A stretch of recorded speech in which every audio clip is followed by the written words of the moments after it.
তবে কয়েকদিন আগে আমার মিতা মিজানুর রহমান আল আজহারি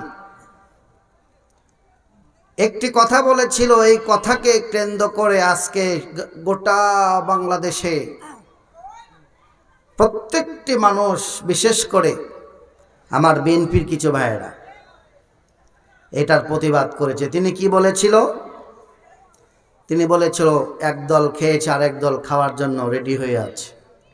ঠিক কিনা বলেন? এ দলের একজন নেতা, দায়িত্বশীল ব্যক্তি দুদু সাহেব বলেই ফেললেন যে আজহার না মাজহার, নামটাও সঠিকভাবে বলেন না, এত হিংসা ভিতরে ঢুকেছে।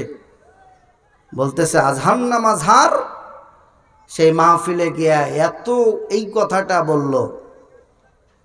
আচ্ছা বলেন, একজন আলেম যার মাহফিলে লক্ষ লক্ষ, আপনাদের এত স্টেজ করেছেন, দেখেন মানুষ নেই। আজকে পৃথিবীটা, বাংলাদেশটা ভাইরালের পিছনে দৌড়াচ্ছে। ঠিক কিনা বলেন? ভাইরাল বক্তা আসলেই জায়গা দেওয়া যায় না, এরকম অবস্থা হয়েছে আমাদের।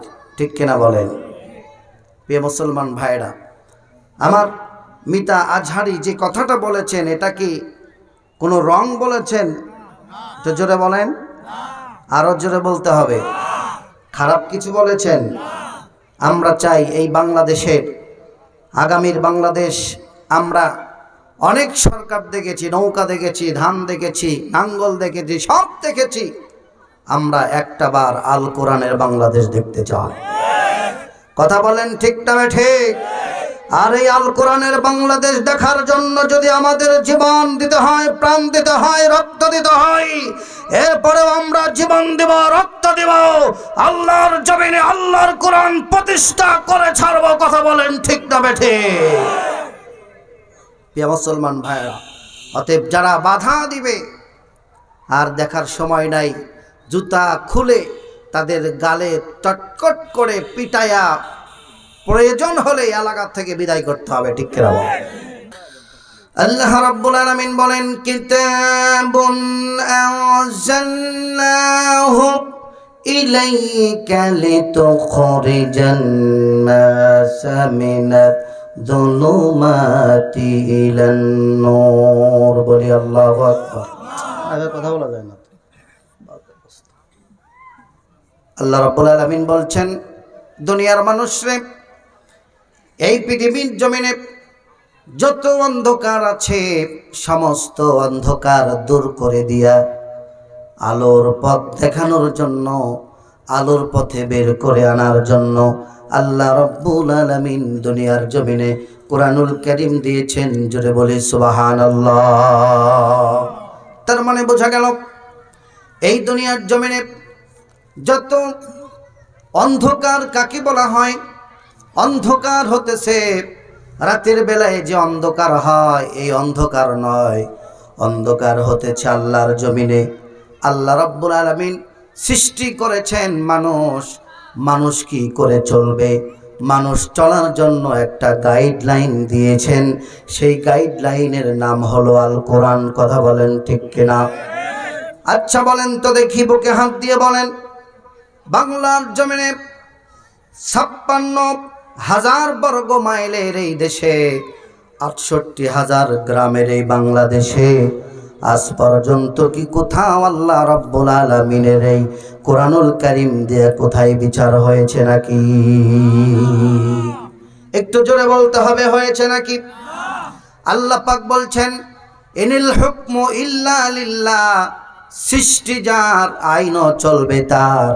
কিন্তু আজ পর্যন্ত 54 বছর বাংলাদেশের বয়স, আজ পর্যন্ত কি এই দেশে আল্লাহ রাব্বুল আলামিনের কোনো হুকুম জারি আছে নাকি?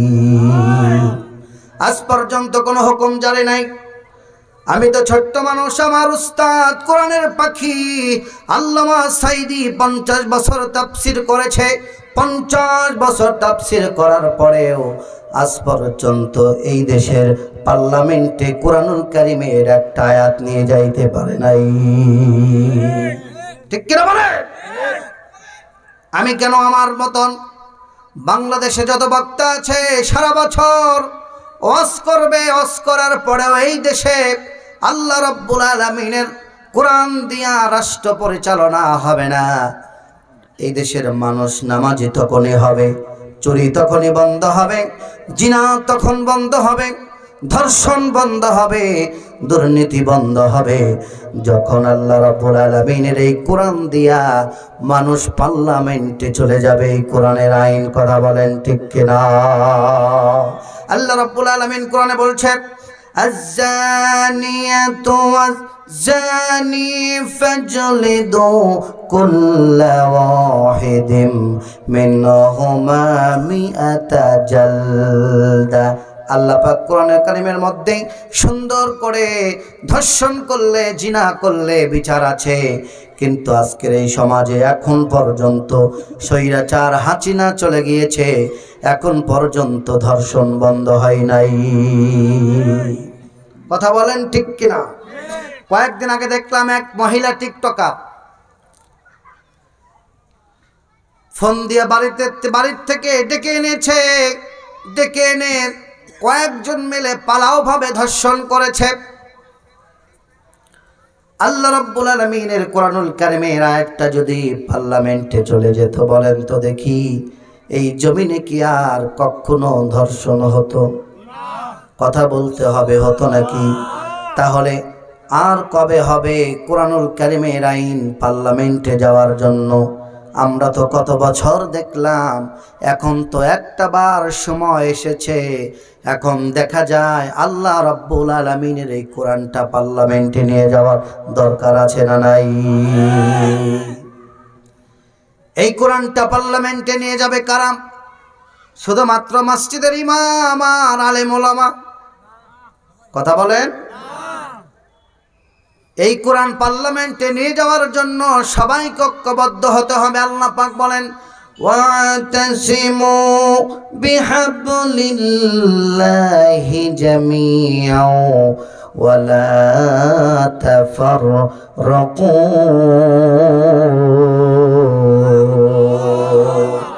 আল্লাহ রাব্বুল আলামিন বলছেন, বান্দারে আমি রাব্বুল আলামিনের একটা রশি আছে, তার নাম হলো ইসলাম।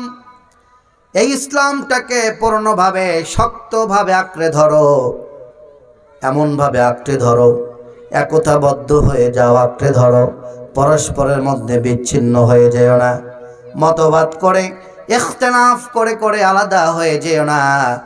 ইসলামী দলগুলো সব যদি আজকে ঐক্যবদ্ধ হয়ে যেত, বলেন তো দেখি আগামীর বাংলাদেশ আল কোরআনের বাংলাদেশের একটা স্বপ্ন আছে না নাই? আরো জোরে বলতে হবে, আছে না নাই?